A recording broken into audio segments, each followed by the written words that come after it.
Un cordial saludo, soy Nicolás Armendáriz, bienvenidos al Dato, me acompaña el capitán Douglas Yepes Mogro, abogado. Vamos a hacer un análisis del caso Fibeca, a quien le doy la bienvenida. Buenos días. Efectivamente, soy uno de los policías implicados en el caso Fibeca desde el año 2003 y hemos venido batallando, litigando contra un sistema de justicia totalmente controlado por el correísmo. Entonces, ya en el segundo juicio nos sentencian a los 4 policías del caso Fibeca por la injerencia del correísmo en la justicia. ¿Injerencia de quién? ¿Nombre puntual de qué persona? De la élite del correísmo, a través del exministro José Serrano Salgado, que de alguna manera influyó en todo el proceso, de tal manera que esconden pruebas a través de Fiscalía General, y aquí tengo el informe del capitán Rubén Alarcón del año 2003, que identifica claramente cuáles participaron en el asalto a la farmacia Fibeca. Y aquí tenemos sencillamente que la señora que participó con llamadas entrantes y salientes, Dolores Guerra Tavara, ahora está trabajando en la Fiscalía del Estado en Guayaquil, a pedido de José Serrano y de Galo Chiriboga. Actualmente sí. Actualmente está trabajando igual. Nosotros hemos denunciado desde el año 2018 este fraude procesal y aquí está entre los denunciados Rafael Correa, José Serrano y Galo Chiriboga. Quiero conocer si existe algún tipo de denuncia contra esta funcionaria, porque decir sáquenla de la fiscalía, ¿con base a qué podría ser? Bueno, o sea, ¿cuál sería el delito que haya cometido? Bueno, no creo que haya un delito, pero el tema es que por ética y moral no puede trabajar en fiscalía una persona que contribuyó al asalto a la farmacia Fibeca, que antes y durante el asalto estuvo realizando llamadas y recibiendo llamadas desde y la fiscalía asumo que ya conoce de este tema. Es un tema del han omitido abundante prueba y eso nos llevaría horas de análisis. Así es que por lo pronto lo único que le puedo decir es que varios denunciados están trabajando en fiscalía. La señora fiscal Silvia Juma Gudiño, que nosotros denunciamos en el 2018 por fraude procesal, porque nos sentenciaron sin pruebas y haciendo fraude, escondiendo al falso desaparecido Erwin Vivar Palma 1 año en Venezuela a pedido de José Serrano y Chiriboga. Entonces siguen trabajando estos señores en fiscalía. Por eso Pero se supone que el Ministerio del Interior de Estado José Serrano no debería tener relación con la fiscalía ni con los jueces, pues, estimado Douglas. Lamentablemente no lo digo solamente yo. Usted ha escuchado, estimado Nicolás, que varios actores políticos en los últimos meses han determinado, han evidenciado que alrededor del 90% de jueces y fiscales colocados por el correísmo en la última década siguen incrustados en la fiscalía y en el sistema de justicia. Pero con puño y letra podríamos hablar, o le pregunto, si el exministro del Interior, José Serrano, pudo, de cierta forma, haber forjado pruebas. Bueno, más allá de forjar pruebas, en contubernio, no, más allá de eso, es el principal sospechoso, y a quien hemos denunciado, de la persecución, que no prescribe, Nicolás, no prescribe porque es un delito de violación de derechos humanos a los policías. Y aquí están las pruebas que han omitido Fiscalía General. Nosotros hemos adjuntado a nuestra denuncia desde hace 7 años este telegrama en que por disposición de José Serrano ordena al teniente coronel César Terán Andino, a Michel Dabó y al cabo Luis Benalcázar Mesa para que viajen a Guayaquil, se reúnan y vayan a visitarnos a los policías que estábamos detenidos por el caso Fibeca. Ahí nos torturaron. Yo he denunciado 2 veces y las 2 veces me están archivando. ¿Por qué? Porque el correísmo sigue manipulando la justicia. Lo visitaron en la cárcel en Guayaquil. ¿En qué cárcel estuvo usted? En el cuartel de la policía del GIR en Guayaquil, donde yo laboraba. ¿Qué tortura le hicieron? Presión psicológica, torturas psicológicas para intentar que ilegalmente le acusemos al entonces alcalde de Guayaquil, Jaime Nebot Sadi, manifestando que aparentemente él había ordenado una masacre en Fibeca, lo cual no es verdad. Yo no podía cometer un delito y acusar y por tratar de librarme. No, aquí se ha actuado con hombría de bien y por eso es que hemos recibido una sentencia, por venganza, por odio del correísmo hacia la clase policial, que hemos acudido a Fibeca a liberar a 16 rehenes. Y no solamente en esta prueba, Nicolás, aquí está continúa la persecución. Cuando yo me niego a prestarme para ilegalmente acusar a Nebot, ordenan que me saquen de la cárcel a realizarme la prueba del polígrafo. Aquí está el memorándum, que de orden de Serrano, exministro del Interior, me hagan la prueba del polígrafo. ¿Qué es lo que pretendían? Descalificarme, manipular los resultados del polígrafo y decirme que mis denuncias contra el correísmo no tenía validez porque no era creíble. Entonces, en función de la ley, salí a la fuerza de la cárcel porque de orden de Serrano me sacaron. Él no era una autoridad judicial. ¿Por qué tenía que ordenar sacarme de la cárcel a practicarme el polígrafo? Obviamente no me realicé la prueba del polígrafo porque no había garantías. Yo le pedí al capitán que estaba al mando del polígrafo que estaba dispuesto a realizarme la prueba en la embajada de Estados Unidos de Norteamérica. Claro, eso no aceptaron porque no les convenía. Lo que pretendían era manipular los resultados del polígrafo y acusarme de que no tengo credibilidad. Y eso no les permitió. ¿Pero por qué ellos buscaban defender de cierta o perjudicarlos a ustedes? Porque ustedes estaban haciendo una ronda, pero los de Fibeca entraron. Usted recuerda perfectamente. Ya se solucionó ese problema. Fuimos en el primer juicio sobreseídos porque gracias a los testimonios coherentes y concordantes de los 16 rehenes liberados de la farmacia Fibeca por el GIR, del cual estaba al mando, ya se comprobó que no hubo delito. Pero ¿por qué José Serrano tiene algún tipo de interés en perjudicarlo a usted y a las otras personas? ¿Cuál era el interés de él? Porque siguen una agenda progresista, pues, estimado Nicolás. Ellos manipulan al pueblo haciéndose pasar como defensores de derechos humanos de los delincuentes. Y por eso es que han perseguido no solamente a los policías del caso Fibeca, acuérdese del 30S, acuérdese del fraude procesal con Galo Lara, en donde le cuento que José Serrano es el principal sospechoso de que fue a contratar al delincuente Alex Cedeño del caso Galo Lara en Babahoyo. Le sacó de la cárcel con Galo Chiriboga y le llevaron a la audiencia de Galo Lara para que haga un falso testimonio y en función de eso le sentenciaron.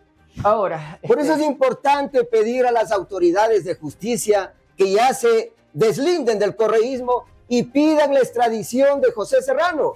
Yo le pido por este medio al señor presidente de la República, Daniel Noboa, con todo mi respeto, que ponga énfasis en estos casos. A ver, no puede quedar en la impunidad. El proceso de extradición de José Serrano, haciendo un paréntesis, se va a tratar a partir del 11 de septiembre en Estados Unidos, porque se encuentra detenido allá, y habría que ver si es que a la justicia de Estados Unidos podrían vincular en algún tema a José Serrano, por lo que no se sabe si es que él va a ser extraditado o no. Si existen algunos pedidos, incluso Fernando Balda dirigió una carta al secretario Rubio, Marco Rubio, para que sea extraditado José Serrano. Pero a mí lo que me preocupa, y le hago la pregunta así de frente, Douglas Yepes, este no pudo haber sido uno solo los casos. Damos de cuenta que efectivamente se fraguaron pruebas por el caso el caso Fibeca, que José Serrano metía la mano en estos casos, metía la mano en la justicia. Hay un libro que se llama así.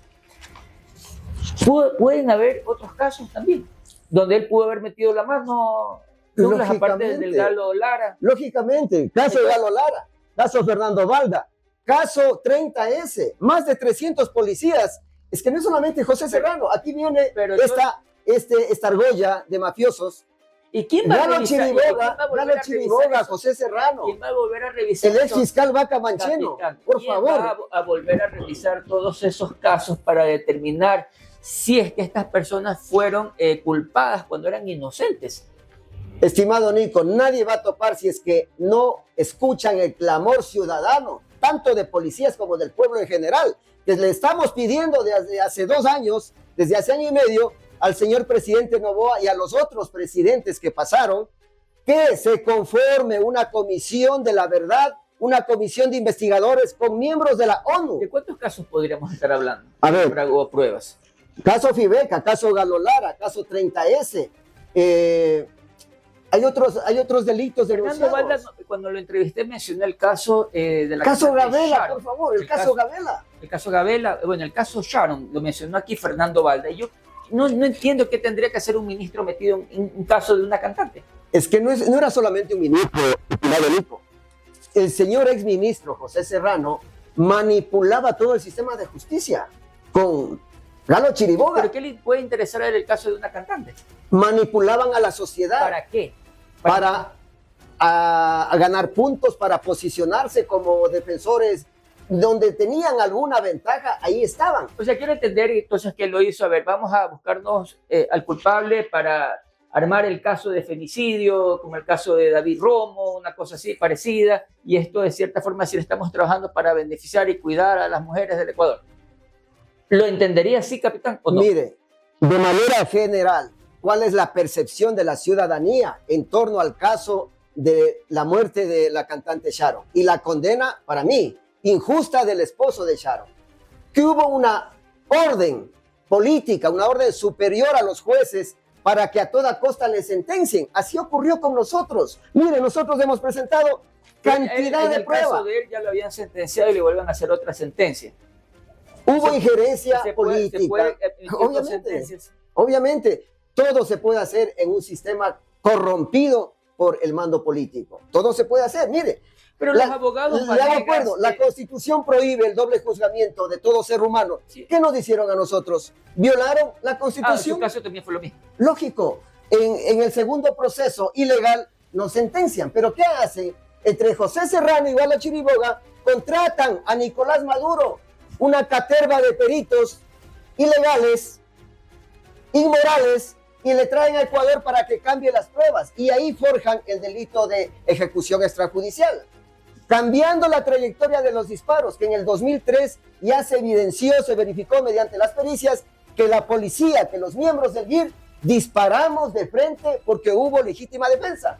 Ahora, ¿qué hace Serrano y Chiriboga? Con los peritos de Venezuela cambia la trayectoria y ahora dice que los delincuentes han estado rendidos contra el piso y que la policía infamemente se ha disparado por la espalda. Eso es falso. En el tema de la propuesta que usted hace de la Comisión de la Verdad, ¿quiénes estarían conformados? Porque ellos pueden hacer una comisión, pueden sacar un documento por ahí, pero que sea acogido por un juez, ¿no? Y que esto se vaya contra sentencia.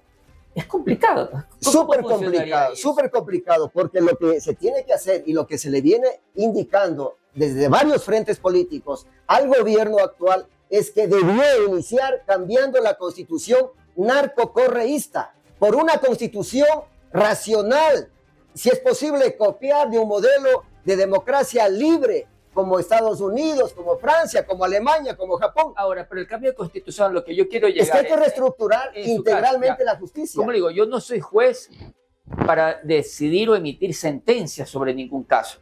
Ya, hablando como Nicolás Armendáriz. Yo no puedo decir, ¿sabe qué? En el caso tal persona es inocente o es culpable. No es lo que yo tengo que hacer. Pero sí les puedo preguntar, esta comisión emite un informe, pero ¿a dónde va a llegar? ¿Para qué va a servir? ¿Cuál sería la salida aquí que ustedes plantearían aparte de una comisión? ¿Por qué? Porque el juez no puede contraer ya una sentencia expresa. ¿Qué otro mecanismo podría ser? Bueno, legalmente tenemos dos recursos, tanto en vía local, que es el recurso de revisión, y vía internacional, la demanda internacional contra el Estado, que la estamos plasmando. El problema es que nosotros salimos de la cárcel hace 5 años, 4 policías del GIR injustamente sentenciados, continuamos cumpliendo la pena, continuamos firmando, pero en estos 5 años no hemos podido acceder a la justicia. ¿Por qué? Porque el correísmo la tiene blindada y eso no captan los mandos políticos, y no quisiera pensar que hay un pacto de por medio, porque es importante liberar a la justicia, inaugurar la justicia en el Ecuador, y para eso se tiene que sacar aproximadamente al 80 o 90% de funcionarios que dejó metiendo el correísmo. Esto es grave porque estos casos en donde les perjudica a Rafael Correa, Galo Chiriboga y José Serrano, la Fiscalía General no quiere topar. Yo le he pedido cantidad de veces a la exfiscal Diana Salazar que llame a declarar a los jueces que yo denuncié, que llame a declarar a los 3 policías que nos torturaron. Nunca me hizo caso, no nos dio oído y termina pidiendo el archivo. Y de sorpresa, el juez correísta,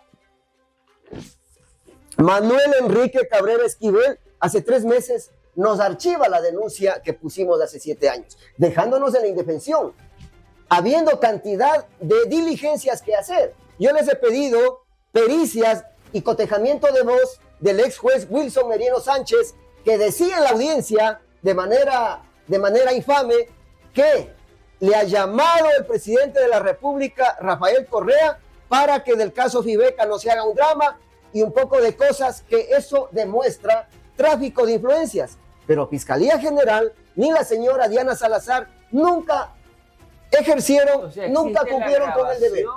Claro, y he presentado cantidad de pruebas, estimado Nico, y eso está en la indefensión, han tirado al tacho de basura. Y ¡oh, sorpresa! ¿Ustedes por qué no se unen y ponen una denuncia solicitando el caso de la presunta interferencia que existió por Rafael Correa en la justicia, como usted lo está mencionando? Pues que ya pusimos, estimado Nico. Y el audio no se lo han entregado todavía. Todo entregamos a Fiscalía y Fiscalía nos termina archivando. Por supuesto. ¿Y el audio de poder de quién está? De Fiscalía. Bueno, habría que hacerlo público. Y también yo también tengo respaldo, por si acaso vayan a mandarme a poner droga en mi carro, vayan a eliminarme. Tengo respaldo fuera del país. Ojo, y estos casos no prescriben. Por eso es importante.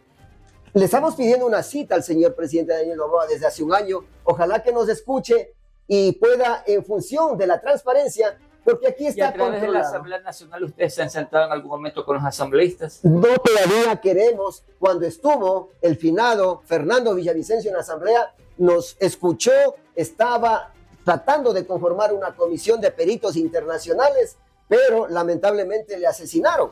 Ahora vamos a volver a la Asamblea, vamos a pedir que nos escuche el señor presidente de la Asamblea para que en función de eso nombren una comisión internacional. Es lo único que podría esclarecer estos casos. Acuérdese usted que la misma señora Lady Zúñiga está involucrada en el caso Gabela y, oh sorpresa, ahora está fungiendo como asambleísta. Entonces, todos estos casos son muy graves y por eso es que se necesita ya la intervención de una comisión imparcial y de otro país de la ONU para que puedan haber objetividad y transparencia, si no, no va a llegar a la verdad. Estimado Douglas, yo me quedo con algunos temas allá, te voy a invitar nuevamente en esto para poder seguir profundizando estos casos que no pueden quedarse ahí, que tienen que ser debatidos. Pero para cerrar esta entrevista quiero hacerte una pregunta puntual, directa.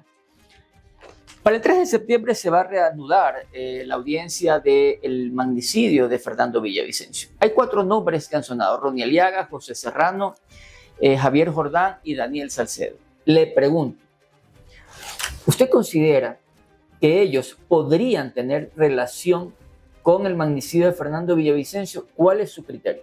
Bueno, mi percepción y la de la mayoría del pueblo ecuatoriano es que Fernando Villavicencio fue aniquilado por el correísmo.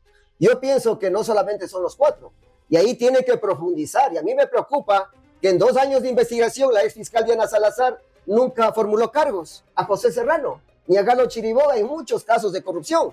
Le hago acuerdo. Petroecuador, que denunció el exministro Pareja Yanuseli, eso ha quedado en el limbo. Y así tantos problemas y posibles delitos que no quieren investigar. Entonces hay que preguntarse qué pasó con Diana Salazar. ¿Por qué no cumplió con su deber? Entonces yo sí pienso que hay más involucrados en el caso de la muerte de Villavicencio que deben investigar, y por eso se requiere una comisión internacional. Porque para mí pensar el líder y el autor mediato, intelectual, no solamente Serrano, sino también Rafael Correa Delgado. Capitán, muchísimas gracias. Y a ustedes, queridos ciudadanos, gracias por seguirnos a través de las redes sociales. Nos vemos en un próximo programa. Muchas gracias. El nuevo Ecuador no se detiene, se anticipa, se prepara, no espera a que la crisis llegue, trabaja desde antes para que tú no tengas que preocuparte. Eso también es construir futuro. Mientras tú sigues con tu día, nosotros seguimos construyendo el mañana, recuperando lo que otros dejaron caer, generando energía donde antes hubo abandono, rehabilitando, planificando, previendo. Hoy Ecuador está listo. No improvisamos, nos preparamos. Gracias al trabajo de estos meses, más de 1.500 megavatios se han sumado al sistema eléctrico. Hidroeléctricas, térmicas, barcazas, el embalse Mazar al tope. Y todo ha sido por ti, para que no pares. Porque cuando nosotros no nos detenemos, ustedes tampoco tienen que hacerlo. Energía que construye futuro.